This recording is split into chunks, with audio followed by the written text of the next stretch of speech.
Anh trai đi kéo hello với tất cả mọi người nha. Hôm nay là ngày ôi rồi ôi rồi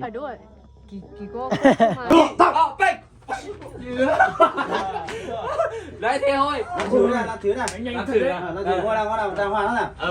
Làm gương mặt kiểu đang bự nhá. Ý ọ bích Cho luôn tao.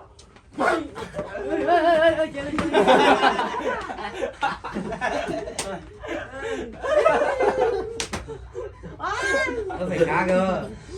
Nó phải ngã cơ. ngáo luôn. Có tí phải đánh này. Em phải ngã đi chứ. Anh nói tiếng phải đánh này.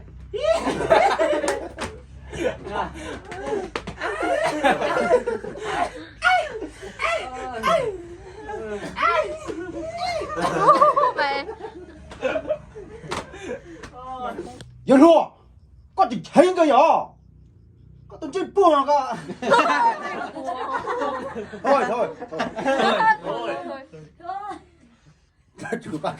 Nghe tốt này. Đi. Ô. Bê. Yên luôn. Có chỉ thấy cơ nhở. Có tôi chơi mua cái nào. Hòn nhau thì tao lòn trai. Có chỉ gì đi bây giờ. Lúc đó nè. Chưa có tiền tao đâu. Mà để khi nó có bao tiền. Để mua chai cho đi trả. Cho luôn. Cho. So ok. Được. Có chuyện ở đây hai. Ôi trời, tôi chưa sáng đến đâu. Chào đâu cháu à, cháu tôi khổ thằng la. chúa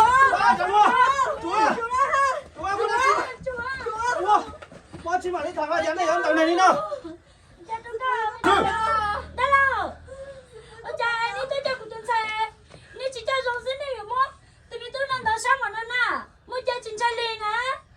Tôi có thể nữ tư của tôi con nẻ á, tôi chỉ tụ đi cô đeo.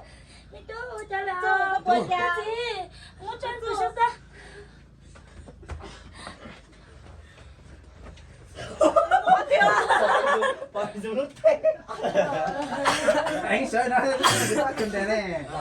Thế nào?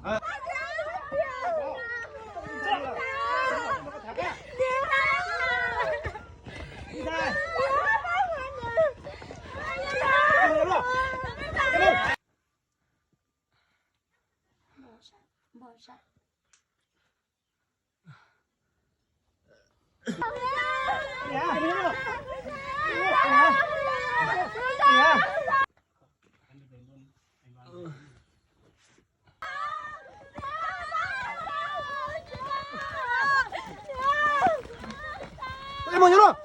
Em mau.